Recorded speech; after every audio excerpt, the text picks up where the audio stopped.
And we are back with another episode of the Dirty and Driven Podcast. My name is James Devinney. I am your host.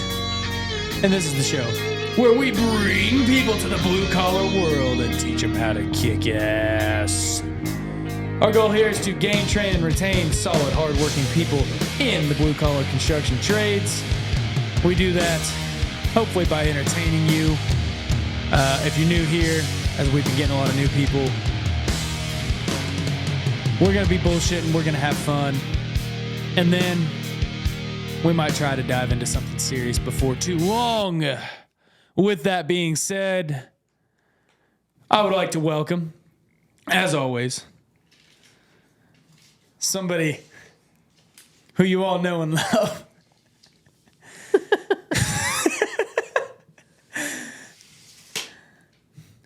Straight out of the depths of Caw Lake, coming at you off of the top rope of pain.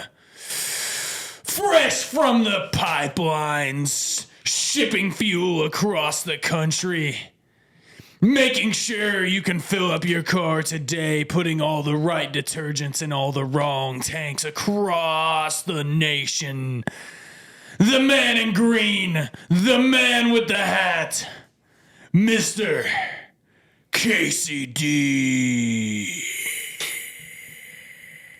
So, I noticed whenever I pulled up that this is my favorite green shirt. I have a lot of favorite everythings because it's one of those, unless the stuff starts stinking or bad, I mean, why create a bunch of laundry, you know, try to help the situation. So I was wearing, my favorite green shirt in here, and I've wore it before on probably 2 or 3 different we've done a bunch of podcasts. We've done a few. And right when I was pulling up, I was like, shit, I'm wearing the same fucking green shirt. So I ended up turning it inside out. So a little spoiler alert that, this is the same shirt, but it's inside out. I was trying to figure out what was. I was wondering, dude. I was like, I didn't know if it was inside out or like, some things are made to look inside out. Yeah. I really didn't know. Yeah. So I'm just letting you know that little behind the curtain there. Pull back the curtain. And the fan favorite, the greatest guest of all time, coming at you once again. Describe her like you do me. Straight from across the pond, from the land of sausage and other weird parts of a cow that Germans eat. From the place with the best chocolate in the world. From the place that makes gasoline. The lovely and beautiful Victoria Devinney. It was so, you're like the lovely. Yeah, he sounded like you were throwing up when you're trying to say lovely. He sounded like the old president-in-chief, Mr. Mumbles, old Biden trying to get out lovely. Lovely. So, and speaking of my wrestling announcer voice, dude, I tagged you in a Facebook deal the other day. Saw it. And it was a guy who's starting up a cage wrestling league in Fairfax. Not a cage. It's a legit wrestling. It was a ring. Like, he had... I don't know if he's doing cages yet. Oh, I thought he said something about steel cage fighting. Oh, no, he might, and you could be right. But he did, hey, that rhymed. But he did post a little bit later also. Did you see the ring? Yeah. No, I didn't. You didn't? Yeah, No, I saw it. Yeah, and he was running back and forth, and you know how they run and do the, lean into the ropes and go to each side. He was doing that, and I commented below. I said this would be a great spot for the Dirty and Driven podcast to do like a little remote deal. And he replied back. He said, "Hell yeah, man, that'd be awesome." Dude, that's what we need to do. We need to give them a Dirty and Driven athletic sponsorship, and it just be guys in fucking La Luchador masks out there. But would that not be good to like go live whenever they put on one of their events? Yeah, we're just recording a podcast, and you just hear them smacking each other in the background. That'd be great, man. Dude, we should be the announcers. Dude, wrestling's great, man. Professional, it's scripted, okay? Wait. Yes, I hate to break it Surprise. to you. Whoa. Yeah. So this would be like the South Park episode where have you ever seen that episode where they tried to do the WWE thing? I can't remember. They were making fun of WWE essentially is what they were doing. And it was like they decided to start their own backyard wrestling league, and it turned into just a big drama show. And then there'd be guys at the bar, and they'd be like, "Dude, you wouldn't believe it." And then this dude went and banged this other guy's girlfriend, and then he rode off with his wife, and then he just went up and hit him. And it was just like it showed them that they would where they were barely wrestling, they just were like in wrestling costumes, just arguing with each other and stuff. The big thing about wrestling is storylines. You know, you got to have a story and follow. If you get into that'll get you more. It's more captivating that way. Mm-hmm. Yeah, and I do remember the episode not vividly like that though. Yeah, I don't remember. It's been a while since I've seen it, but yeah, it's a good episode. They're just making fun of it all. Oh, happy safe digging month. Happy safe digging month. So I really thought people were gonna. So what can you do to be a safe digger? Woo! That was close. I had to really enunciate. Okay, so call 811. But in honor of Safe Digging Month. And what is 811? I don't know. Isn't that the mental health crisis? No, that's 988. Oh. You should know that. I know. 811 is you call and they'll come and poke your yard and tell you where all your utilities are. Well, funny story about 811. So I gave you guys know that I enjoy about quarterly, whenever I have to give a safety meeting at work or something like that. Once a quarter, I try to give a mental health safety meeting. Make it about mental health. Show, hey, we care. We want you to talk to us if you have stuff going on. It's important to have good mental health while you're at work, especially operating equipment, driving big trucks. Well, I had an employee come up and talk to me one day, and he's like, hey, man, what are some resources for me to get help? This is what I'm going through. And he's telling me all this stuff. And I'm like, yeah, man, it'd really be good if you talk to someone, other than me, like someone maybe a little more professional. You're going through some serious stuff. And I said, there's a mental health crisis hotline. And, he had told me that he had considered suicide, right? And I said, there's a mental health crisis hotline. And he goes, what is it? And dead ass, I looked at him and I said, call 811. Yeah. No. And then I realized, sorry, 988. You should also call 811 before you dig, but 988 for this scenario. That is so bad. Yeah, you might be able to call. But if he had planned on maybe, and this ain't right, but if he planned on offing himself into a shallow grave, it might have been smart to call 811, to at least mark the utilities to make sure before he dug, and then he could. Yeah. You'd hate for him to blow himself up before. Have you ever heard Suicide by Cop? What? I believe so. Isn't that like a You rap, ever heard of that? rap No. song? Have you heard of it? It's a serious term. I'm not bullshitting. Wait, Suicide by Cop? Yeah. Oh, I thought you meant like a song Suicide by like a group called Cop. Yeah. Yeah, it's a off take of the Police with Sting. They're called Cop. Off-brand version. But Suicide by Cop is literally you want to take your own life, so you would run like with a fake plastic gun towards a cop, put it down, then the cops would shoot you, which realistically you suicided yourself because the cops shot you. Kind of like I want to die, but I want to, I don't want to do it kind of thing. Right. Yeah. So with that, now I'm going to circle back, Saki, to Safe digging month. suicide by not safe digging. So if you want to, one way to kill yourself is go ahead and start digging where there's like high pressure gas lines, pipelines below. Yeah.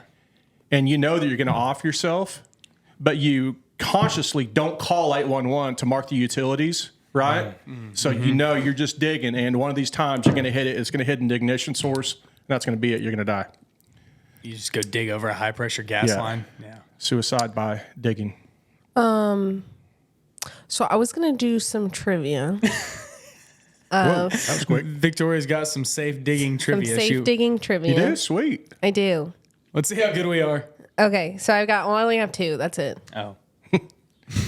But it's some good ones. So each one of these answers are worth a lot, like 50% of the. This is a pretty weighted test. Yeah, if you miss one, you failed. And this is one of those classes where quizzes are worth most of your final grade. Now, can we do it as a team, James and I, or are we each individuals on answering? Individual. Ah, shit. Okay, so do we have to tell you and then you tell us both the answers out loud, or do we just say it? Yeah. So I'll ask the question, Gotta give get you there, the okay. answer choices, and then you tell me your answers, and I'll tell you what's the correct one. So we'll start off easy. Which utility marker? Sorry, let me restart. Red. This is the reason she got to come on. Red is for electricity. This is the reason she got to come on to the podcast is because she started got to. reading You these. begged me. She didn't want to come on at first, and she starts reading out these questions. I was like, oh, this would be fun. All right, do it again. Okay, all right. So which utility marker color indicates the usage of underground gas, oil, petroleum, or gas material? A, orange, B, blue, or C, yellow? Casey? Let James go first because I'm pretty confident I know this. Okay. On 3. 1, 2, 3. Yellow. Good job. Yay. Hey, good job. Good job. It is yellow. So if you ever see a yellow marker, that's natural. Usually residential will be natural gas. Did you notice how I gave the answer before you even said color? And I said red electric. Proud And of you. isn't green for water or sewer? Green is sewer. Blue Yeah. is water. Okay. Orange. Blue. Orange is usually like a phone. Like But, internet, you know- like fiber is. Yeah, orange makes sense because when AT&T, whoever, loves, And this is a look at good it. tip, man. Keep one of these cans of paint in your truck, each color. This is very good. Keep one of these. So if you hit a line, Yes. you need to go ahead and mark out. Do it 6 foot over, Yes, mark parallel out. line to where you're digging. Yes, mark out where you were digging. Make sure that you remove the marks, Yes. and then you need to make new marks and flags Yes. there, so that way when the utility company tries to charge you, you say, "Well, Yes. you were wrong." Yes. Yeah. And if it's a gas line, they actually have 25 foot on each side. So But also to be a good locator, which I'm not a locator, I actually did take my locate class. Oh. Yeah, I did. It was pretty cool. I built a locator in college. Did you? I did. Dude, I thought I had the best invention to complement. I don't know if compliment. In addition to a good locator, to locate your utilities. Mm-hmm.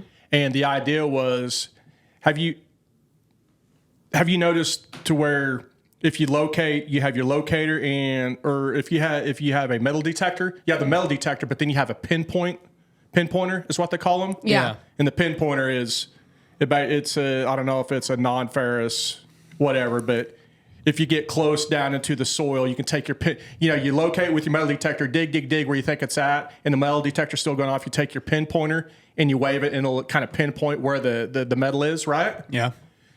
Okay, Victoria, follow me here. This could be the big one. Right? That we manufacture this deal and sell it. We're set for life. Take that pinpointer technology to where, let's say, how you're supposed to probe before you start digging. Also, you get it located, and you're supposed to have somebody with a probe rod and probe down and hopefully fill the pipe. Yeah. What if you took the probe rod, which is normally 4, 5, 6 foot, just on an average one, take that probe rod, but put the pinpointer technology, seriously, into the probe to where the tip of the probe has the pinpointer technology to where that way when you're probing, if you hit something, it might be a rock or something, but this is the pipe for sure, but really you're hitting a rock. This will help you discriminate. It'll be like an additional tool in your tool bag. It'll kind of map it out. Like It'll be a tool in your tool bag, yes. Well, yeah, you'd think that really wouldn't be that hard to do because like you could have an app on your phone and you could probe it and then it marks each hit basically. Yeah, I'm talking about you're not just guessing that, it's supposed to be 28 inches down. That's what my locator. No, you're physically touching. Yeah. And I'm saying like you would know like okay like cuz I mean a locate guy they might be off by, a foot or 2 or 3, or 10. I mean, they can be off quite a bit sometimes, especially if there's not tracer wire on that pipe, Yeah. But like you could take an app and mark, exactly your exact location. And then you could take this thing and you could hit it, and it would mark that exact spot where you hit. And then so if it is a rock or something, but you keep feeling along and you get a few more points, you could see which Yeah. way, exactly where that line's at. So, And there's probably something like that out there, and people are like, I've looked it up in the past, and there wasn't. So what I did was I had my metal detector. I don't have a locator, but I had my metal detector and the pinpointer that came with it. And it's called a White's. I bought it from Junior's Lock and Supply back in the that day. metal detector's not going to work if there's no tracer rod. And it's like a PVC line, right? Yeah. No, PVC line. No, you're not going to pick up PVC lines. That's why Right. you need a tracer. But you need something like that, right?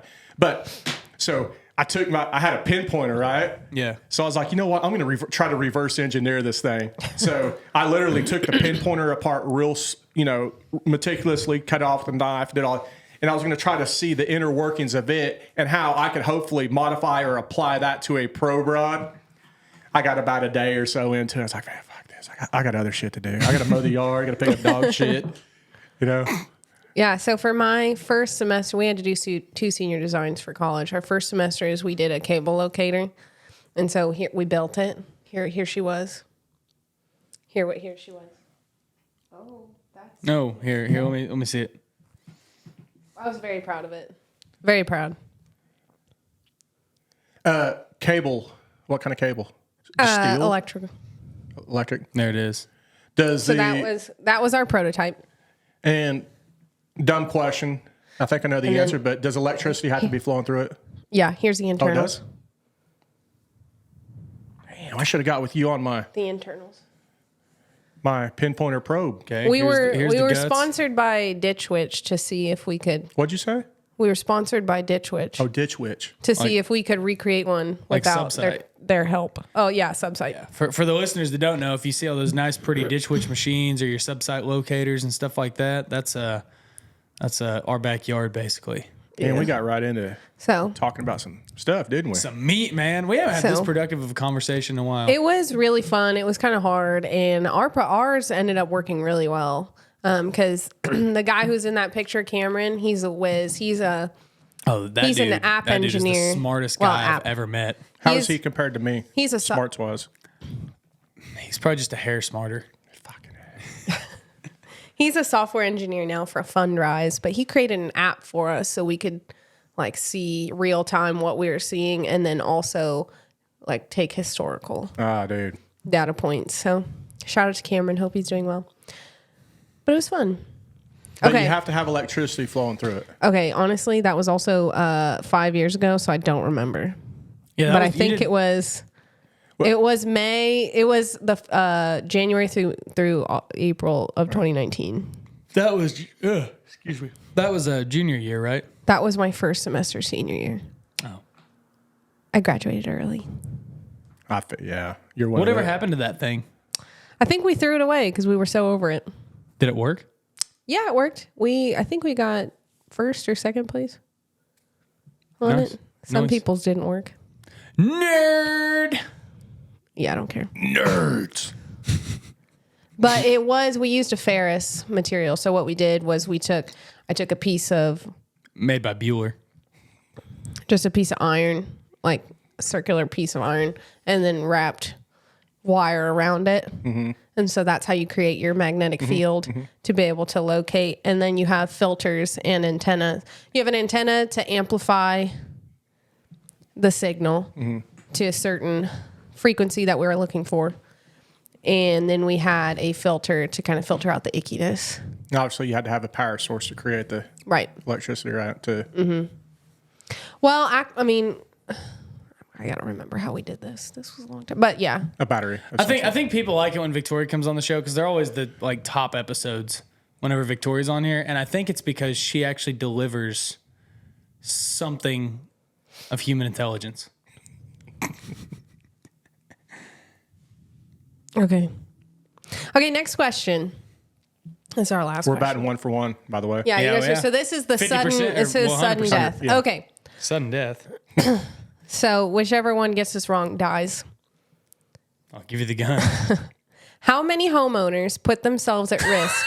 You heard that too. What? You really emphasize the O after home. Homo. Nurse. Nurse. What? All right, keep going. What? Did I say something weird? Casey and I both heard that. Man. She said, how many homeowners? No, I just said homeowners. We would have definitely got it if you'd have just stuck with the homo. I think I said that normally. James makes fun of the way I say things all the time. Casey started laughing first. Or whatever. I just thought you guys knew this Okay, question. so how many homos what? How many homeowners? Now I'm nervous. No, you're good. Put themselves at risk this year by not contacting 811 before digging. No, That's shit. Is it A, multiple choice. All right, good. 3 million, B, 49 million, or C, 20 million? All right. On 3. 1, 2, 3. 20 million. You guys are both wrong. Damn it. I knew it was going to be the highest It's number. 49 million. But How do you know, though? yeah, but you know me and my census or polls and who all and depends on the demographic. I mean, who all's reporting this?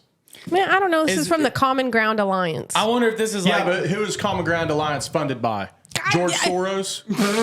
Hey, you track it back. It's the CIA. Do you ever go on my route? Or Philip 66 has their own social media. You go on my route at all? By the way, if you answer these for the questions, podcast, yes, I do. Yes. yeah, for Philip's week. Yes, all the time. So, Yes. looks like there won't be dirty and driven anymore. Some people are heavily involved. 49 million homos put themselves at risk every year. Some people are heavily involved with the company and stuff, and some people just want to go in and do their job and go home. Some people are just there for a paycheck. Warm body on the football Hey. field. I like to think I'm a personality hire. I'm there to smile and Well, that's why you're employed for dirty and driven. That's why you get paid as much as you do. She's the P in it. She's the DEIP, diversity, equity, inclusion, or personality, and she got the personality box checked. Well, she's not a citizen, so that's kind of good. Woman, Yeah, minority. yeah. minority. Well, I mean, you know, you're not a citizen. I'm still white. Yeah, and you're still blonde hair and blue eyes, but I mean, you know, ethnic. Nope. I'm still Caucasian. Yeah, Ethnically, I'm not any different. but she's from a foreign country, right? Yeah. So Yeah. that's good. So, I mean, a perfect shoe-in choice for the Democrats would have been Tulsi Gabbard whenever she was running, but they saw that she wasn't going to play the game. They just fucking got her out. Military, female, Hawaiian, smart, articulate, kind of good looking. You know? oh, actually, I found some more questions. Oh, okay. So Yeah, now that's we good. get redemption. So- okay. That's good because We're 50. we're both 50% here. Yeah, we're both. Okay. What is the annual societal cost of damages to underground infrastructure? Due to not calling 811? Is it A, 100 billion, B, 50 billion, or C, $30 billion per year? That's a lot of money. On 3. 1, 2, 3. 50 See. billion. Casey's right. When in 30 doubt, go with billion. C. What was the one? What was that number? 30 billion is the annual societal cost of damages to underground infrastructure. But 811 costs nothing. So call 811. Okay, but let me give a little caveat to this 811 discussion. Okay. People have to be part of the 811 program, and all of their utilities have to be in the system. So there could be people out there that aren't part of the 811 Okie deal. I thought 811 was I don't know if it's nationwide. but I don't know. From what I've heard, is I don't think all utilities have to be in the system. So if you call in don't? like on a city or you know like your house, for example. Yeah, I was getting ready to go to that. You know, I like was going you're, there. it's going to alert. You know, you're on rural water, so it's going to alert. I've done it. Let me tell you what I've done. Okay. I did because I called it before I dug my 300-foot water line, right? And they said they showed nothing out there. The only thing they showed was a telephone. So they came out there, and I even talked with the guy while he was locating. He goes, "Man, the only thing we got is this telephone line out here, and it kind of goes to your house." But you know, I go, "Cool. All right, go with what you're saying." But I was going to get to another deal. Well, I was just gonna say like houses and stuff. Like if it's a city line, they've probably got it in there. But like if it's a private line, water lines, gas lines, and Yes. stuff like that, Yes. especially if it was put in. Now, most of that stuff gets marked, but if it's like an older house, they may not know where that gas or sewer or water line is. And if you work on like an Indian, like we do a lot of work on Indian reservations, right? So we'll call in a locate. Well, AT&T will come and mark their line, which goes through the middle of the reservation. But other than that, it's all private. They've got Yes. their private water, Yes. sewer, electric, fiber, everything. And they don't know where any of it is. Exactly. And so that, yeah, dude, we ran into that on a job we did last year. That we hit so many lines. Yeah. So don't assume that it's an all-encompassing everything. Yeah. No, you still have to be careful. Like we would do our best to like look at like, and dude, we got some guys that have been doing it a long time. They can look at a building and they can know what to look for. Of, okay, there's probably going to be a line running to that or that. And so they can get a good general idea, but it's like there was a lot of electric lines that you would just never even know they were there. And which, I mean, that's just where you got to be really good about documenting, hey, we hit this line. This is what it costs to fix. And you guys have to pay for it because you didn't tell us that line was there. And then, we potholed a lot and stuff like that. And that helped. Mm-hmm. But there's still, especially, dude, on an Indian reservation like that where there's tons of buildings, there's lines everywhere. Yeah, whenever I lived in town, I called to locate. I was doing some digging. And I lived over on Kyger Road over by Ponca Lake. Yeah. And we had underground electric. It wasn't all overhead. It was underground. And the underground box was right outside my deal. Well, he came to locate stuff, and he had, painted everything red where it goes. I said, hey, man, can you show me where my electric stubs off of that and runs to my house? I was talking, with the locator. He's like, no, dude, I can't. They don't do customer stuff, right? They're just there. They can for hire, right? But they're just there to do their job on the main stuff. They don't. Right. They don't do it downstream from the box or the meter. You know what I mean? It's just to where it's at, right? Yeah. So I said, come on, man. He goes, dude, I ain't gonna tell. And so he goes, all right. So he kind of did the kind of right there. Right there. It kind of comes. There you go. Dude, I appreciate it. I ain't gonna fucking say. I was kind of curious. Interesting. Yeah. We ran into an issue too. Well, I say we, I guess a sister company where I work, they do work for Oklahoma Natural Gas. And like basically they'll go and install gas lines at houses, residential gas lines. And ONG contracts that out to several contractors and stuff. Well, they do that in Oklahoma City. Well, they showed up and somebody had already had equipment in and out of there, and they took pictures of all this. They said, all right, we showed up this day, this time, and we can see where somebody, had a skid steer in the front yard, tracks all over the place. They've done some digging, tore stuff up. Okay, picture. All right. Well, they went and did their work. They were fine. No digging. They had a spotter on site. All the right procedures. And then they get a bill from AT&T, and if AT&T sends you a bill, dude, it's a bad time. They don't charge anything under like 10 grand. So they get a bill from AT&T for like 10 grand, and they're like, what the hell is this for? And they're like, well, you hit our line. And they're like, well, no, we didn't. They're like, yeah, you did. And we go, no, we didn't. Here's where other people were digging, which is in the area of where that line break was, blah, blah, blah, blah, blah. And we could, we had this from where people were there. This was before we started work. And they still are arguing. They're like, well, we don't have any record of anybody else digging. Like, yeah, because they didn't call it in, Yeah. But because they called it in, it actually fucked them because now they're trying to, which they're fighting. And, pro tip, if you want to get AT&T to drop something, just argue it. And then they'll tell you that they're going to assign you a case. And then odds are you'll never hear from them again. Goes by the wayside. Yeah, it's happened to me twice. All right, Victoria, what's your next question? No, that's it. You said you found more. Well, that was the tiebreaker. Oh, got it. Casey wins. 66.666% is what I got. 2 out of 3. 667 if you round up. Well, James, it was nice knowing you. 66 with a what? Does that mean Casey wins my wife? No. No, I said. He's just like out of here, deuces. Over and out. No, I was just saying you're going to have to die now because I said it was sudden death. Oh. Here's my gun. Just kidding. I don't have my gun on me. So what's up? What do you got? I like how you looked right into the camera. What? 'Cause you're like, I don't have a gun on me. As far as you know. He's got a gun. Wait. Oops. You know, you never brought your gun in from that you got after your magnet fishing debacle. You never brought the new one in. Oh, I didn't? No, I know I didn't. Yeah, but I need to. Yeah. Have you gotten better at shooting yet? I haven't went out since. I was thinking about that today.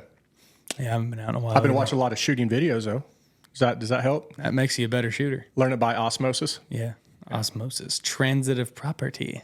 I showed that deal yesterday, the video of Chad Wright doing the 150-yard pistol shot. Oh, yeah. Yeah, dude.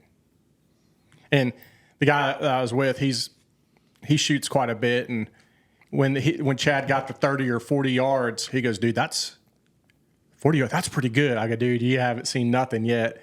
Then Chad Wright went back to 50, then 60, then all the way back to 100. He finally missed at 160 yards. Dude, I have a really high-powered, nice rifle.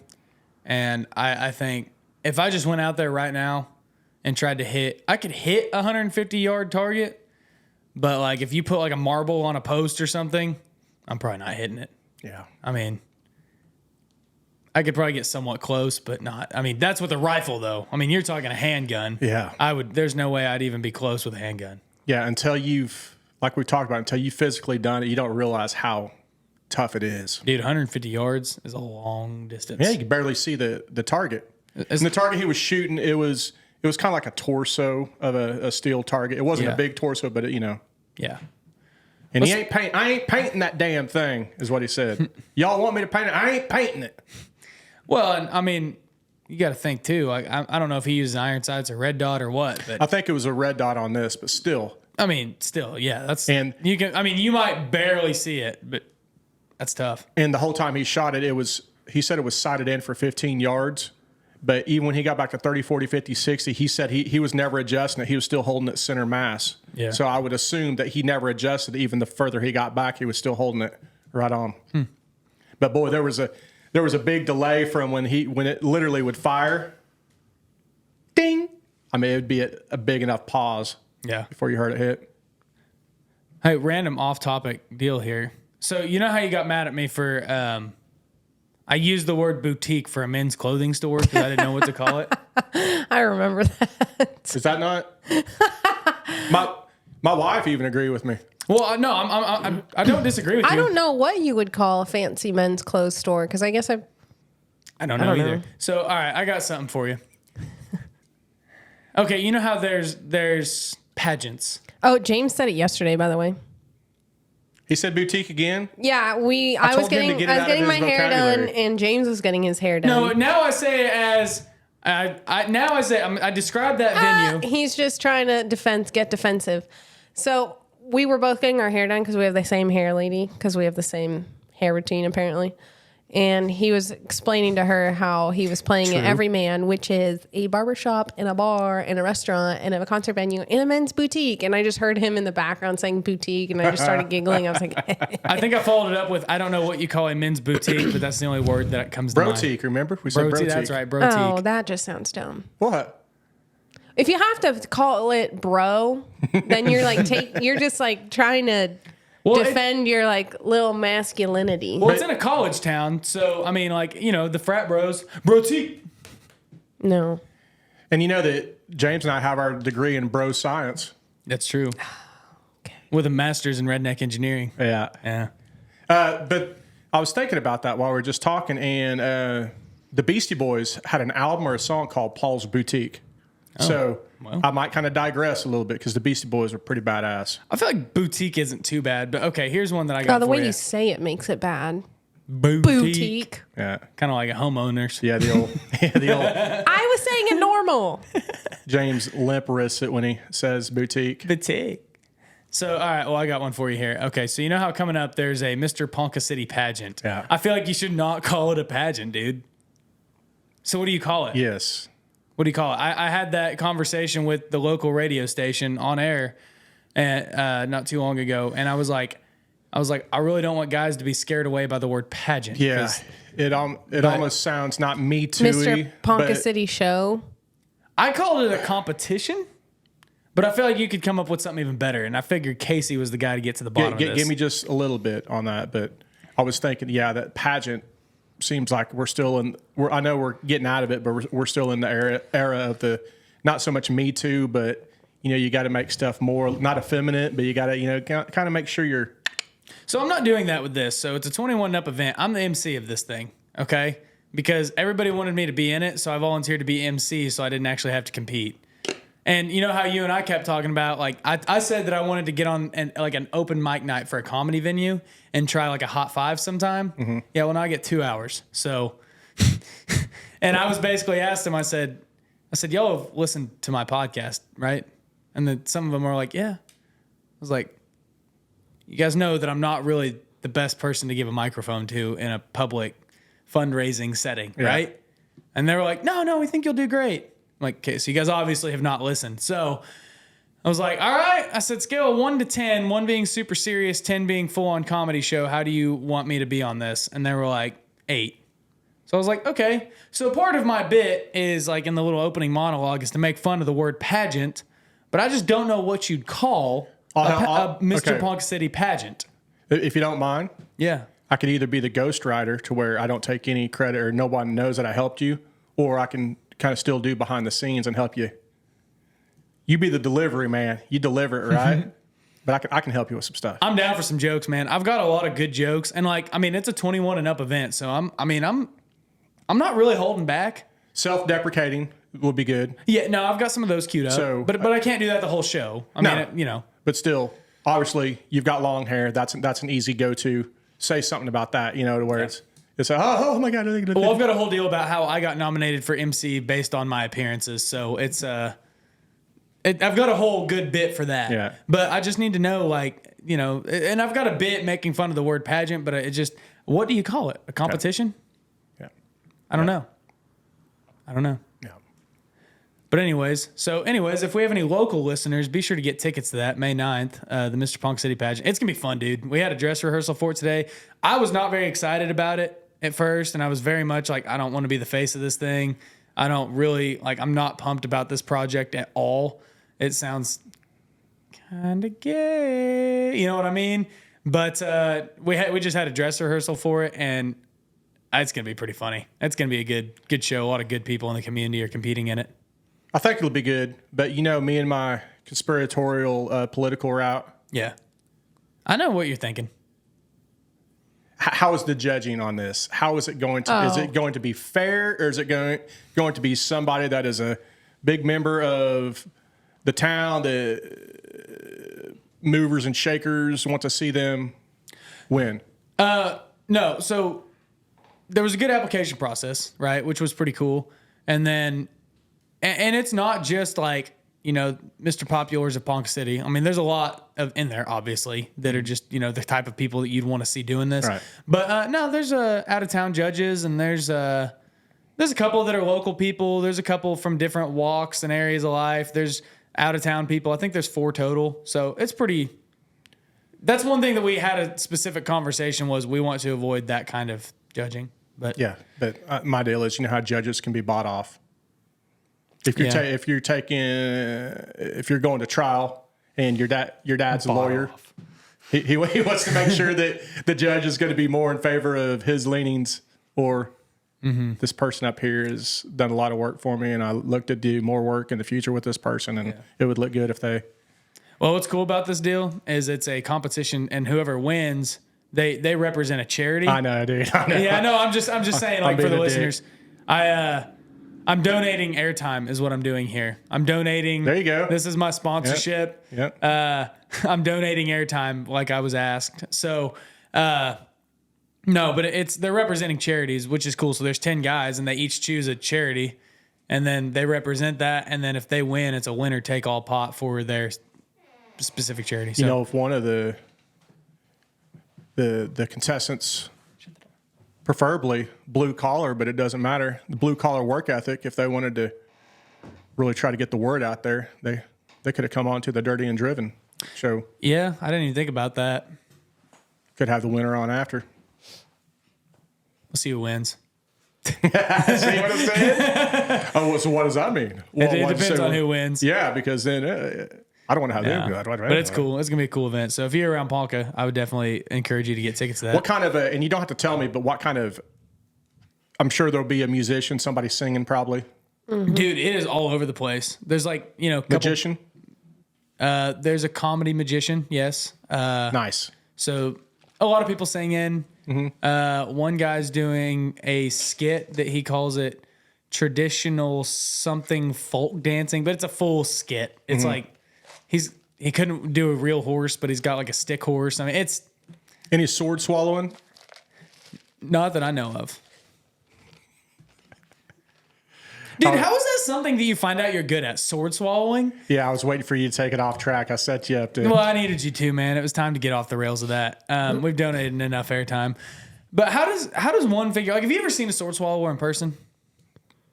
No. I'm sure I probably in passing, but they don't come off as sword swallowers. They don't just look like Maybe a sword back swallower. in college, I knew a few. None of them were guys, though. But That's what I'm saying. There were so many jokes there that. No, dude, I saw one guy before. He was like actually at an event I was at, and he was like the entertainment. I don't know, it's some camp or something. Whenever I was in high school, and he like was doing sword swallowing, and like you've seen the cheesy magicians, the ones that wear the hats and the coats, and they'll do it. But there's like they have like these little tinfoil deals. They hit a button and it like rolls up basically as they're doing it. Well, this guy was like legit and. He was doing it, and finally I just go, how is this something you find out you're good at? Like, this dude's got a 3-foot long sword, and he's literally shoving it all the way down his throat. And you go, at what point in your life do you try to swallow a sword and go, pretty good at this? How do you control your epiglottis? What's an epiglottis? Your epiglottis is the little thing in your throat. Is that the tickler? That's your uvula. Is that the flap? That's your uvula. It's a little flap that opens and closes to go either to your lungs or to your stomach. And the epiglottis, like whenever you say like, oh, went down the wrong pipe, it malfunctions. That's what I'm saying. How do you find out this is something you're good at? You know what the epiglottis also is good for, or maybe has failed before, is when people aspirate. You know what aspirate is? Mm-hmm. I guess not. I know it goes from your stomach to your lungs. Yeah.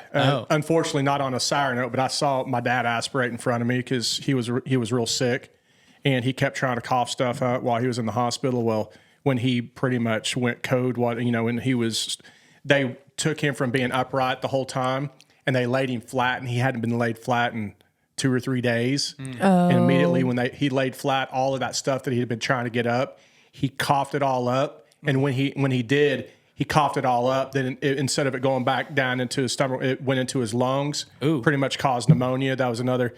And I know that took a sour deal, but that deal is it's very important to go back to your. How do you get into a sword swallower? Yeah, dude. And it's cool if you want to swing however you want to swing, but. Guys sticking stuff in their mouth and then farther and farther down, it's just a little fruity to me. But let me tell you something kind of along the same lines that I've done. Not that, but dude, check this out. Check this out. Have you ever heard about people who take like spaghetti and they'll boil spaghetti like a spaghetti noodle or whatever, and they'll like sniff it up their nose and then they'll cough it out through their mouth? Yeah. Well, I did that one time, but I didn't do it with the spaghetti noodle. I did it with dental floss. Oh, you got to be very careful. But I successfully did it. So I took the dental floss, like you got to make it at least a couple foot long. Dude, that makes me like wiggle in my chair thinking of that. Dude, I mean, you got to snort till it gets into the back of your throat. Then it'll drop down to your throat. Then you got to cough it out. And when you cough it out, you get it. Then, yeah, dude, your nasal passage is your nose fresh. Well, not only that, but dude, it is so sensitive, man. Yeah. So you got to be super duper careful with it. And how old were you? This might have been 13, 14, 15, somewhere around there. Oh my gosh. Years ago or years of age? Yeah, years ago. Yeah. That'd maybe like 30. Well, dude, that's what I'm saying. Like, whenever you go to family gatherings, sometimes our family is not big enough, but you go someplace and there's the kids' table. Oh, yeah. Dude, that's where you want to sit. That's the best. Okay, like you can sit at the adult table And, you know, Greg's talking about this new loan he got with the bank and this new job that he got and his new, and then, or you can sit at the table where Connor just shot a spaghetti noodle out of his nose. Yeah. Which one do you think's cooler? Yeah. I kind of makes me want to try it because I'm on my like 4th sinus infection this year and my 3rd round of antibiotics. There you go, just floss your sinuses. And yeah, I'm just like so, and so I have to go to an ENT now to see if there's like a blockage or I've got polyps or what. Because it just keeps getting reinfected like week after week after week. So I wonder if that would clear it out. Yeah, just floss. Start flossing your sinuses. Brush your teeth twice a day. Floss your teeth once a day. Floss your sinuses while you're at it. And let me tell you another deal. Up your nose, in your mouth, through your teeth, and out. Double time. Yuck. Let me tell you another personal deal that we did. This is probably back 7th or 8th grade. We were going to a basketball tournament or something. We were on the bus, and we all thought we were going to be cool, and we had Fun Dip. You remember Fun Dip? Oh, yeah. Did you guys snort Fun Dip? Yep. Oh, yeah. Ew. So we took Fun Dip, and we're pretending like we're snorting cocaine, just being, Oh, yeah. Yeah, we did it with Smarties. Well, Smoking Smarties. so whatever the flavor too. was, cherry or strawberry or whatever that was, I did it. And this ain't a tip out there, but there's a reason why they take a razor blade and chop up cocaine to super duper duper duper duper fine. Because even that stuff, although it's powderier stuff, it's very abrasive. And that's when I learned how sensitive your nasal passageway is. Because although the stuff, once it goes up your nose, you'll taste it in your throat. It's tastes good, but man, it was like sandpaper just ripping through your nose. Just burning. Dude, that's terrible. So So be sure to chop up your Fun Dip before you snort it. ground the Smarties extra fine. We need what's that, mortar and what's that called? Mortar and pestle. Yeah. Next time I'll have There's one of those. wait, what's the Spanish name for I just it? bought one to garage sale. Mortola and pestola. No. So I had that happen a couple weeks ago. I was eating eggs and driving, and I don't condone this, right? I don't condone eating and driving. Okay, we all do it. And I was eating my eggs and bacon on the go. Mocajete. Sorry. Mocajete, That's what it is. yeah. Mortar and pestle and mocajete. Sorry, I was just going insane. Anyways. Those are a great way to make mojitos, by the way. There's a place in Cozumel that they put them in those mocajetes, and they put a bunch of mint leaves in there, and they just swirl it around and around and grind it, and then it just turns into mint juice. And then they make mojitos out of that. Oh, dude. Ooh, I didn't delish. start. I don't think I've ever had a mojito till about a year ago. Oh, they're good, dude. They're good. Yeah, dude, I'm all about them. They are like the tropic, just. But it's refreshing. Yes, and then you just feel like you're. Yeah, they're pretty good stuff. It's like Blue Mountain State. You ever watch Blue Mountain State? Uh-uh. Oh, dude. Well, there was one guy on there, Thad Castle. He was all about mojitos, and there was one deal where it was like his senior year, and he had a party, and he was like, a mojito hot tub? And they were like sitting in the hot tub, and he's like, horny? Grab a sloot. Thirsty? Grab a mojito. And he just goes underwater, takes a big old drink, and you're like, ew. Always in the hot tub.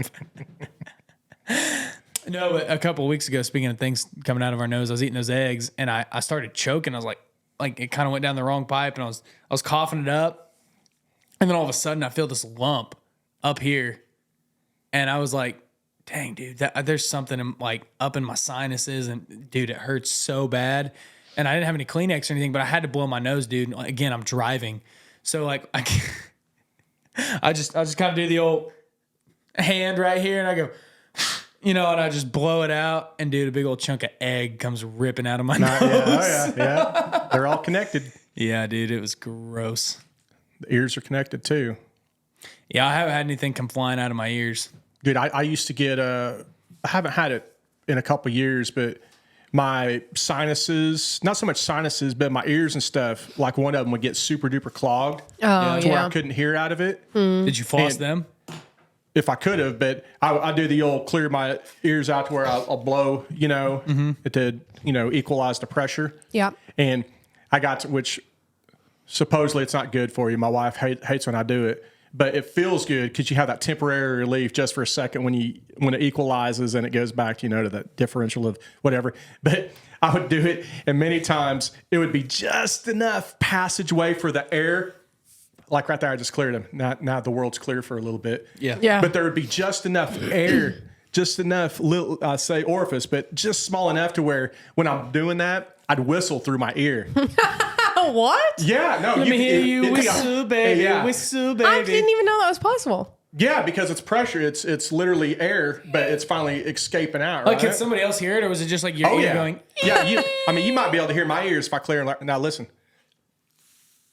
Did you hear that initially? No. Okay. Yeah. Well, whenever I do that, and whenever it first started happening, my wife would look. She's like, "What the fuck?" And then, of course, the dogs, the animals with their hypersensitive, hearing everything, they'd be like, and You'd be You'd be training. I'd be whistling. You'd be training your dogs, and it's like, hey, Melody'd be like, hey, I'm gonna go buy a dog whistle to train the dogs. And you'd be like, don't worry about it, baby. You just plug your nose and blow out. The dogs are attacking the neighbor's cat, and I go out there and call them in with my ear. That's crazy, dude. I mean, like, I've heard it, like, if we go scuba diving and you're underwater, sometimes you can hear somebody else's ear whistling, but that's like at pressure. Oh, really? What? I didn't know that either. You could hear their ear? Well, sometimes. If it's just right. I mean, like, there's a lot of times you'll hear it in your own ear going, Yeah. And that is the most satisfying feeling too. Yes. Yeah. But I have heard other people do it underwater. If you're pretty close to them, you can kind of hear that little high pitched noise, and it's usually like people's ears. But underwater, sound travels 8 times faster. One time I was going down to visit my grandparents at Fulton, Rockport. It's down there. It's just north of Corpus Christi in the Gulf. And I'd had a bad ear infection. It would kind of drown. I know this is water, but I'd have a bad and I dealt with it for 2 weeks, and it wasn't getting better.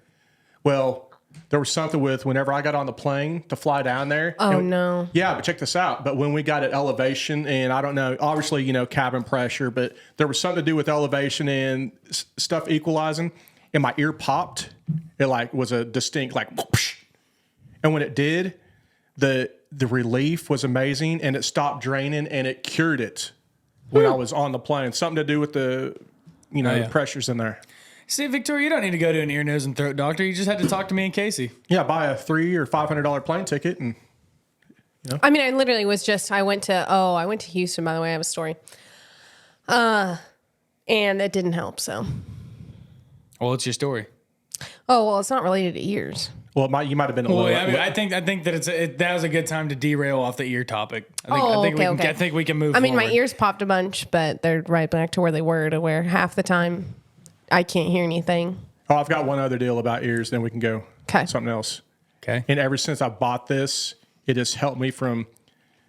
If I have a scab, I pick it. You know what I mean? If I have a mosquito bite, I'll itch until it starts to bleed because it stops scratching, but it fucking feels good. Oh yeah.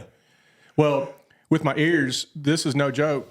Up until a couple of years ago, I would jack with my ears, Q-tips. I mean, if I feel a little something, you know what I mean? I would hurt literally almost my eardrums. I'm very big on Q-tips. Big Q-tip guy.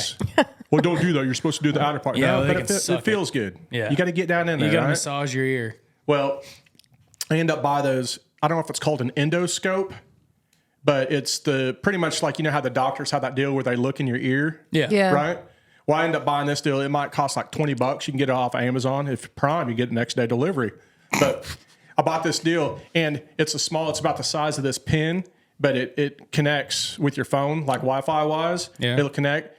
But it has this little spade deal on the end of it. It has a protective tip too, but it has a high powered light. But you have I got the app on my phone, and you connect it, and you could take that and you can literally look into your ear. You can go all the way down there. And a lot of times when my ear has been itching, even recently when it's itching and I can't quite get that itch, deal rolled. When I can't quite get that itch, I'll get that deal and I'll use it, and literally I'll go in there and wherever it is, and you'd be surprised. I know this is gross, whatever, but whether it's the earwax or there might be a hair, whatever's in there, you can see it and you can fish it out and get it. And ever since I've done that, I've stopped damaging and hurting my ears with Q-tips and stuff. I just go in there and surgically get the stuff out. That kind of sounds really fun. See what I'm saying, Casey? You don't even need to go to the specialist now. Victoria, I'm serious. You've got to get one of these. I'll buy you one. Can she just borrow yours? No, that's gross. And you can even get up in your nose. I mean, Because I wonder if I could go in and see, because the doctor keeps saying, like, you have a lot of fluid in your ears. And I'm like, I wonder if I can see the fluid. It's kind of like a seismic machine for your ears, except instead of oil exploration, Also, an endoscope is for your throat. Okay, but it's a. I don't know what it is. It might be the same for the ear, but I know it's for throat. But it's a. Because like an endoscopy is throat. It's something. Dude, I'm not even going to pretend to know what any of these words are. I had an endoscopy in 2019, James. I thought that was another kind of oscopy. Well, I also had a colonoscopy at the same time. Oh. They went. You'll spit roast. Let's see. Ear endoscope camera. Oh, okay, it is. Okay, it's the same. Yeah, it's the. Okay. Yeah, so. Same going through your throat. Earwax removal, ear cleaner. I mean, you can see the options, but. Oh, $17.99. Yeah. Who would have thought? I was right. $20 ish. So, okay, so went to Houston. Otoscope. Endoscope or otoscope. OTO scope is what it said also. Interesting. Otoscope. Interesting. Good to know. We might have to buy. Oh, James's birthday's coming up. I don't want it. Dude. You're the one Well, who's going to use guess what? Okay, so James was like, he's all organic, whatever, one with the earth. Won't let me buy anything that's not made of, I don't know, no pollutants or whatever. So I was trying to do the nice thing, and he was like, I need ear Q-tips. So I got him organic cotton Q-tips. Yay. Well, that man is not gentle with anything. So he's like jamming into his ear. No, I'm not. I'm very gentle. I do the outer ear. I don't do the inner ear. I don't believe you. He got the cotton stuck in his ear. Yeah. And then he's like, so then I had to go and open up his ear and I had to fish it out with tweezers. It's pretty bad. So you need it. Yeah. I got it all in one go. I felt really good about it. Well, there's some things that I've learned, like a lot of these, there's some certain organic or sustainable or whatever you want to call them products that they are absolute ass. So these like, Q-tips were under that. Like paper straws. Oh, yeah. Yes, exactly. Just use like the silicone or I don't really like metal straws, but silicone straws are good. I like the metal straws. No, but they do actually they've done pretty good about making plastic out of like vegetable oil now that is biodegradable. So you see that like on a lot of islands and stuff. That's pretty cool. Anyway, sorry, Victoria, your story about Houston. Went to Houston Tuesday, Wednesday, Thursday. Got to the airport Tuesday and got through TSA easy peasy. I went and bought some really great snacks. By the way, airports have really upped their snack games recently, I've decided. Yeah, you know how I forgot my driver's license on a flight in December? Dude. And I didn't,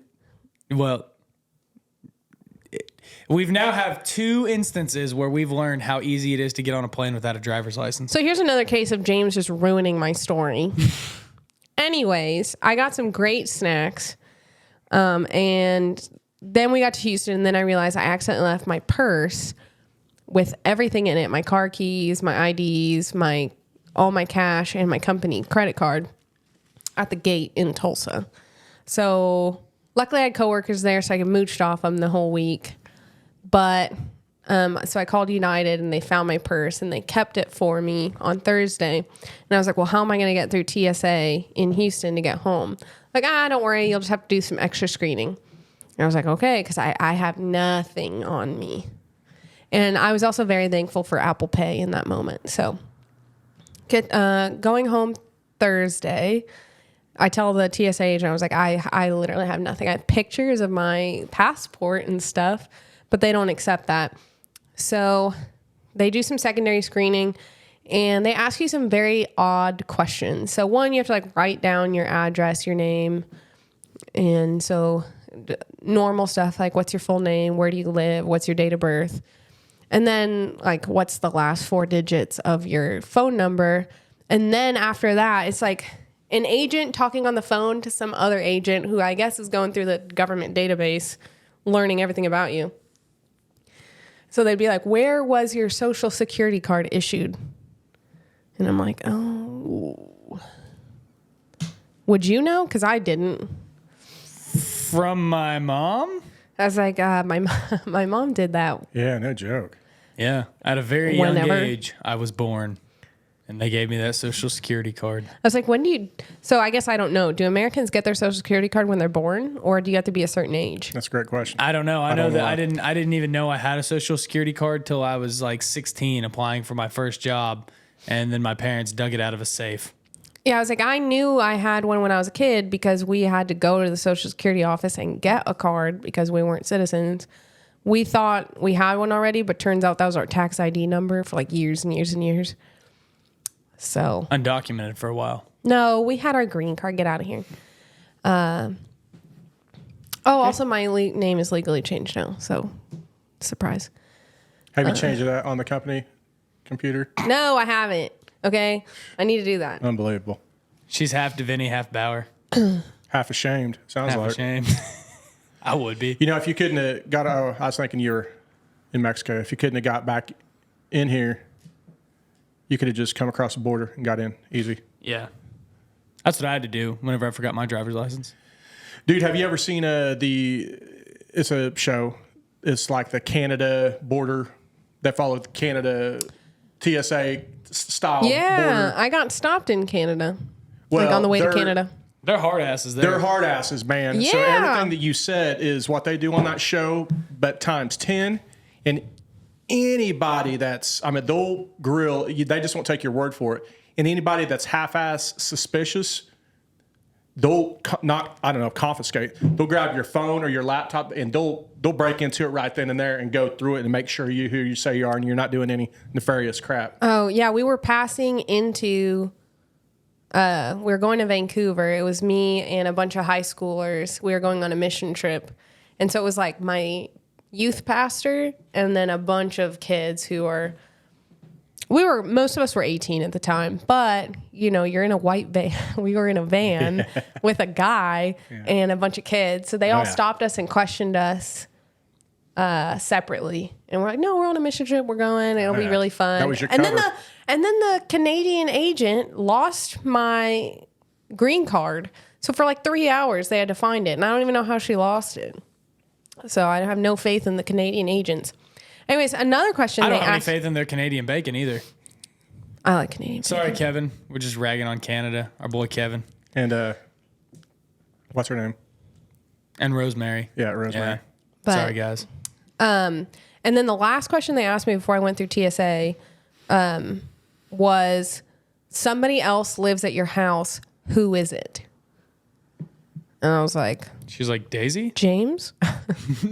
And then they're like, yep, okay, we can let you through. And I was like, really? James is the reason I got Actually, what it yeah. was is she goes, James Devinney, and they're like, the host of the Dirty and Driven Oh, shit, podcast, man. bass Wrong. player for Fading Fast? Gang, What? And then they test they go through all of your luggage at that point. Yeah. So Yeah, they're so- testing everything. And my backpack alarmed for something.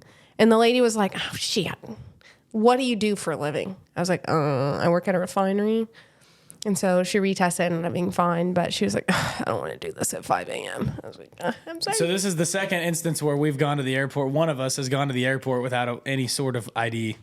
It worked, though. So just like, Yeah, so great actually idea. it's surprisingly easy to get on an airplane without ID. Just throwing that out there Yeah, it's not in that case bad. anybody needed to know that. Speaking of Canada, have you guys ever heard about the maple syrup heists? There's a lot of conspiracies about maple syrup, yes.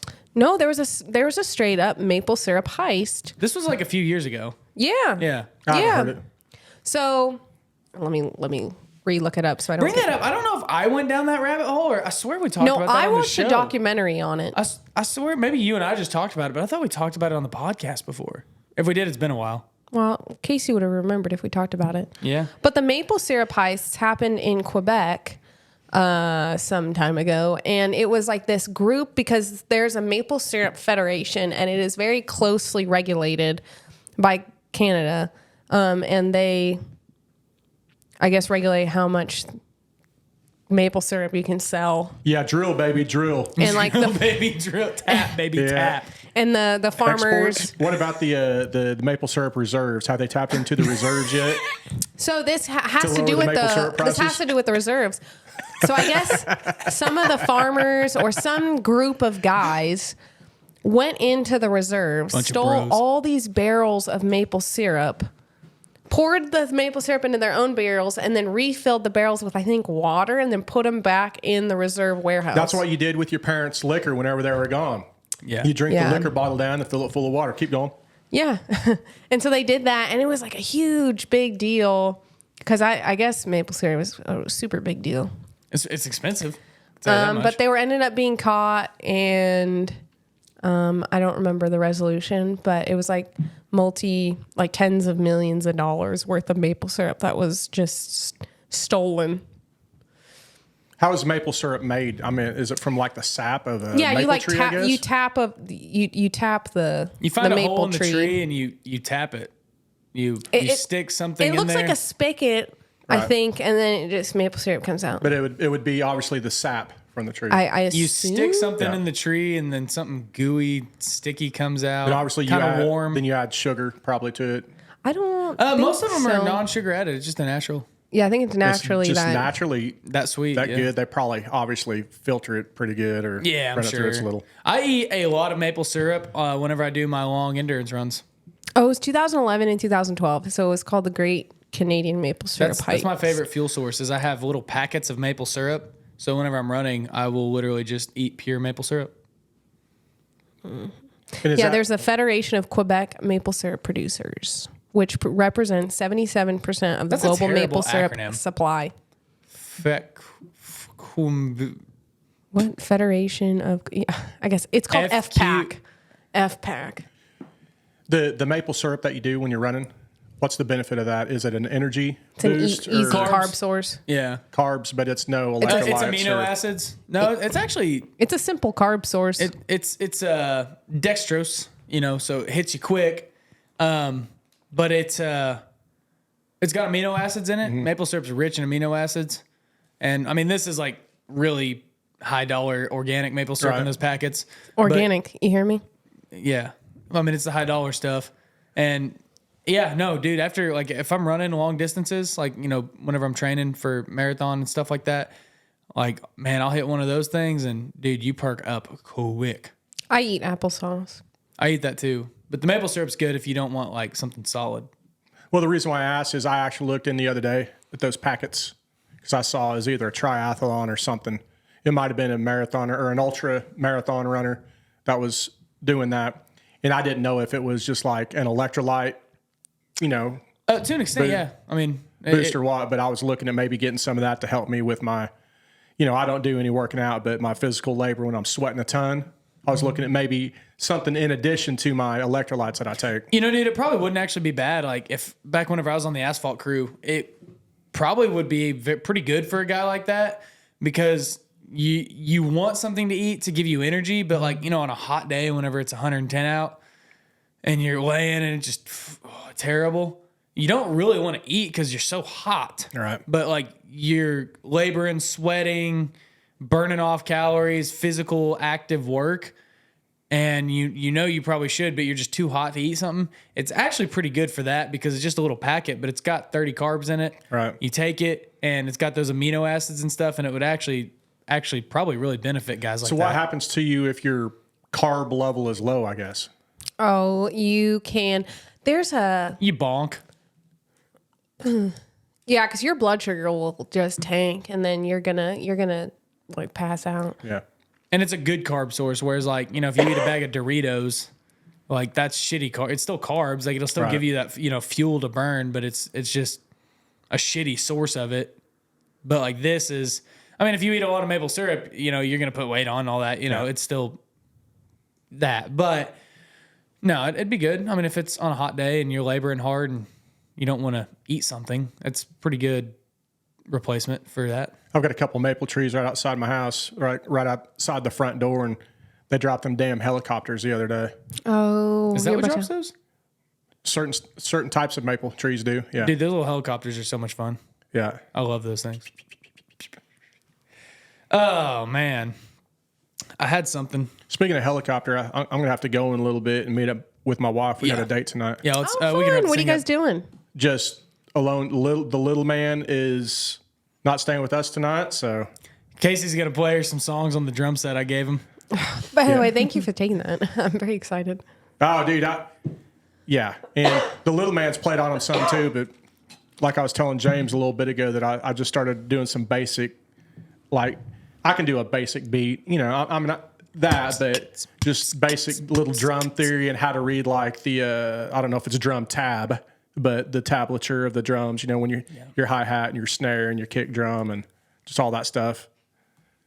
Nice. It's pretty cool. I mean, and it's amazing with the access to information, today's technology, I pulled up some YouTube videos, real basic stuff. They were teaching just basic techniques and basic rhythms to do. Mm. And it's like just the basic little rhythms sped up or slowed down, man. It's pretty kick ass. I can't wait to progress. Yeah, that's cool, man. Yeah. Well, in the 5 minutes we got left here. Yeah, we got a little bit. Yeah. We'll just wrap it up in 5 minutes because I'm hungry. Yeah. So I've had some people starting to come, and we're starting to grow more again. Getting out of the same old crowd we've had, and that's cool, man. Y'all know what we're about, and that's amazing. And I do want to say one thing about our growth. One thing that I've really loved about it is like we've been a good steady grow. You know what I mean? Like constant, just steady growth. Not so fast that we just blow up all of a sudden. We can't keep up with everybody, but a good steady growth where we can really engage and learn and listen to and talk to our listeners and followers and stuff. And I love that, man. It really builds a community because that's what this is all about, But there are a lot of people that have started to say, well, James, what is Dirty and Driven? Like, what is that thing? What is your brand? What are you guys about? So I just want to spend a couple minutes to say, a dirty and driven person is what we're trying to create here. We say we want to gain, train, retain people in the blue collar trades. We ramble on about all sorts of shit on the podcast. That's just because that's what people like to listen to. It's, a little bit of value, a lot of entertainment, a lot of just this, that, the other. It's fun. We try to make easy listening and slip a few things in there. A dirty and driven person is somebody who has that blue collar work ethic, somebody working in the trades, or somebody who has worked in the trades and maybe they're venturing to something else, but they're not afraid to get their hands dirty. They're not afraid to get out there and dig the ditches, lay the asphalt, pour the concrete, build the roof, all that good stuff. They are people who are not afraid to get gritty, who are not afraid to just roll their sleeves up and get after it. People who want to better themselves and their families and their companies. Man, that's a dirty and driven person. And there's a lot of those people out there. And that's who our crowd is. That's who we're speaking to. And really, we're just trying to be a positive influence and light and offer a little bit of personal development for those kinds of people without being, the fucking hard work all the time, motherfucker, maggot, piece of shit. If you ain't working 90 hours a week and never sleeping 7 days a week, that's not us, dude. I've been telling you, motherfuckers. Exactly. We're trying not to be that guy that's just such a hard ass. We're trying to show you that, like, hey, we're real people. We have fun. We do things. We're human and we make mistakes. Exactly. Yeah, we have big goals. And I personally have a lot of big goals in my personal life. Casey pursues a lot of great things. He's doing a lot of great things. And we're just showing you that, hey, we're dudes, but we're human. And we're not just some talking heads on social media. That's what we're trying to avoid being. Which is hard to do sometimes because all you see is a few seconds of our lives. But, we're just trying to show you that, hey, you can be a non-traditional successful person. You don't have to go to college and you don't have to get some fancy degree and you don't have to pursue some job that's a total bore that you hate. You can go a different route. You can go that dirty hands route. And you can work your way up. You can start your own business from doing that. You can take on new jobs and get promoted and become a leader and maybe even eventually start doing the office types of jobs or, whichever route you want to take. There's so much opportunity for somebody who just wants to have that strong blue collar work ethic. And that is what Dirty and Driven's all about.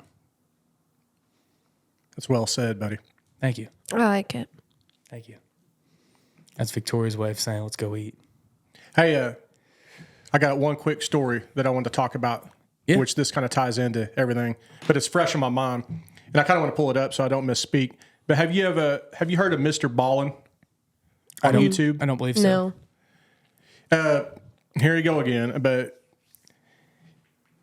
he doesn't really talk about it much, but he's an ex-Navy SEAL guy that he puts content on YouTube. And what he does is his YouTube stories that he does are usually 15 or 20 minutes, but his path, the thing that he presents is the dark, mysterious, crazy, unexplained things. He tells stories of like legit, factual, true stories, and it'll be all different stories from all over the world and unexplained things, that mysterious stuff, and it's real captivating. he's a great storyteller. Well, he was just on the Sean Ryan podcast. You ever see Sean Ryan? I listened to the first Sean Ryan episode ever that I've ever heard the other day, and it was because my favorite comedian was on there. Who was that? John Christ. I didn't see that one. Yeah, it was like a 5.5 hour episode. Yeah. It was interesting, though. It was fun. Sean Ryan's doing some good stuff. Well, Yeah. Mr. Ballin was on there. Okay. And he had, excuse me, his name isn't Ballin. And I'm getting somewhere with this, but I want to give a little bit of backstory. I'm getting to the point here. Sean Ryan, he's basically, hey, how'd you get the name Mr. Ballin? And he goes, I filled out an application or something one time, and my name is John B. Allen. Well, whenever I wrote my name and I looked it down, the punctuation or whatever, the B was next to the Allen, and it looked exactly like Ballin, and that's how I came Mr. Ballin. My name is John Allen, but it's John B. Allen, so I'm Mr. Ballin. So during this episode, Sean had asked him, so how did you, dude, I end up looking and you've got, you'll post something and the next day you'll have 2 million views on your story. I mean, he goes, this is crazy how you're doing this, because 2 or 3 years ago, you weren't even doing this. How'd you blow up so big? And he goes, I didn't know what I wanted to do. And this is going to be a little inspirational for anybody listening. I hope that this is what you take from it. He goes, 2 or 3 years ago, I didn't know what I was doing. I was putting some content out there. I was doing stuff on TikTok. I was doing stuff on Instagram, but nothing, the most views I might get over a long period of time might have been 10,000 views or 20, but this is over a long period of time. Right. And he goes, well, I kind of redirected and I'm into the dark and mysterious stuff. And so instead of doing that stuff, I just made a quick little post on TikTok, the kids app TikTok. This is 3 years ago. In the post, and I'm going to pull it up here so I don't misspeak. It was the Dyatlov Pass. Have you ever heard the story about the Dyatlov Pass? I don't think so. Incident. Well, supposedly it happened like in the 50s or 60s. And I'll do a quick little story on this to get to where I'm going with this story. Sub-story. Well, this is part of the big picture. Yeah. And he goes, I did a little deal on this Dyatlov Pass. So supposedly what happened, there was these hikers that were training. They were Russian hikers, and they were up at the Dyatlov Pass up in this, and they were looking to train for this one deal. And whenever they didn't make it up to their second checkpoint, the people knew that they were missing, so they put out a search party for them. Well, they end up finding their bodies about, 4 or 5 days later in the snow, and they went to the tents. Just so happened the tent that all 9 of these these hikers had been cut out from the inside. There was food there. The boots were still there. Their clothes were there. There were bare footprints. This is in negative degree weather. Mm-hmm. They had walked barefoot out across the deal. Bodies were found there. One body flesh was missing off the hand, was in the mouth. They had scratches. They had burn marks on them. The other person was here. They didn't find the other bodies for 4 or 5 days in a cave, and these other bodies had radioactivity on them, a bunch of just unexplained shit. It was like a real crazy unexplained story, right? Okay. That they never supposedly solved. You dig deeper into it, I think Russia or the USSR the Soviet Union was doing military exercises. It might have been a cover-up. But anyway, he did this short TikTok, okay, that he hadn't had anything. He did this short TikTok. He hit send. Then he said he was in a water park with his family, and he just went and hung out with the kids, right? Mm-hmm. Well, when he got back, when he loaded up TikTok the next day, or turned on his phone that next morning or whatever, he said his phone couldn't quite turn on. He had to do it 2 or 3 times. He was getting so many updates and so many messages because he had the TikTok notification. Ding, ding, ding, ding, ding. And he said just in less than 24 hours, he had like 1.5 million views on TikTok because of this deal. I mean, this was the home run. And he goes, dude, I was done with doing this stuff. I just did something that I enjoyed. I thought this was kind of interesting. Yeah. And he goes, overnight, that thing blew up. And I thought, you know what? This might be something here, man. This is something that I enjoy doing, something I have a passion for. And obviously, there's consumers out there that like watching my stuff. And this was 2 or 3 years ago. So ever since then, if you look at Mr. Ballin, not only all of his subscriptions, but he's on all platforms now. Mega multi-millionaire. He's got nonprofits that he does now. He goes around doing speeches and stuff, and he does something that he enjoys, and it was doing this. So my whole long rant with that is, whatever find your passion, find your it, and don't give up, because man, he was literally done doing that crap. Then had success. Well, and dude, it's so important that if you want to create content, like if you want to get into that, like a podcast or social media content or whatever, it's so important to, like, you may have an idea or a brand or a topic you want to hit on, but you have to have things that you enjoy as part of that. Like if you just do the same thing all the time, like, you know, there's a lot of construction podcasts out there, right? You know, we're a construction themed podcast, but I wouldn't really call us a construction podcast. You know, there's a lot of them that all they talk about is leadership and all they talk about is business and all that. It's like stuff that, okay, that might have been your passion in the beginning, but now you're a few episodes in and you're like, I'm kind of fucking tired of talking about this. You know, that's why we don't hammer it down. So, because you have to want to do it. And I was actually just on another podcast. It won't be out for probably another month or so, but it was a podcast pretty much directed towards construction marketing. And they were like, well, what's your biggest tip for growth and stuff like that? And obviously we're not on the level of that guy, but you know, we have a nice, pretty good sized following and listeners and stuff like that. Well, dude, the best advice I can give for creating content and all that is exactly that. Staying true to yourself, enjoying what you do. If you have guests on, that's why I like having you as a co-host, because we don't have to have a guest on if we don't want to. And now we can only have guests on that we want to talk about. Yeah. We're not having guests on because we're forced to have guests on. You know, we're not digging to the bottom of the barrel to find somebody, kind of like I was in the beginning. And every guest we've had on, I've really enjoyed. But, you know, now it's just you and I can talk. And then if we happen to find a guest that we're really crazy about, we can have them on. It's a lot of fun.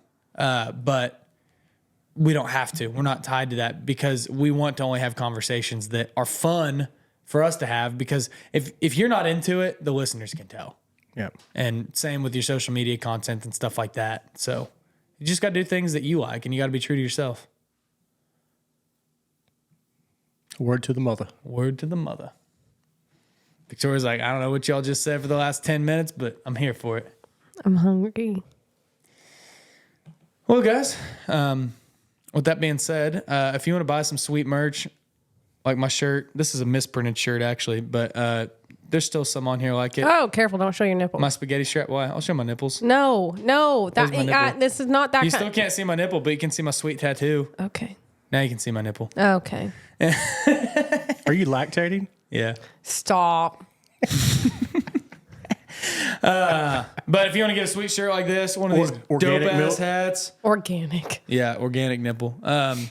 And one of these sweet hats, along with several other styles. We're starting to sell out of a lot of merch. So if you like any of this that you see, be sure to get online, dirtyandriven.com, order it. If you like the show, if you're happy that Victoria's here, let us know. You know, there's a lot of you that share just about every episode, and we appreciate you guys. That's what helps us grow. There's a lot of you that text it to your friends. Keep that up. We really appreciate when you guys share the show. It's the only way we can grow. Yeah, buy our shit, dirtyandriven.com. If you want to leave us a tip, remember, we do this for free. We don't run ads. So go to the link tree in the episode description and click just the tip and give us $1 or $2. You know, we're cool with that. But if you want to give us more, then we're really happy to receive anything you might want to give. All right, guys, with that being said, get out there and do something hard today. By God. Bye.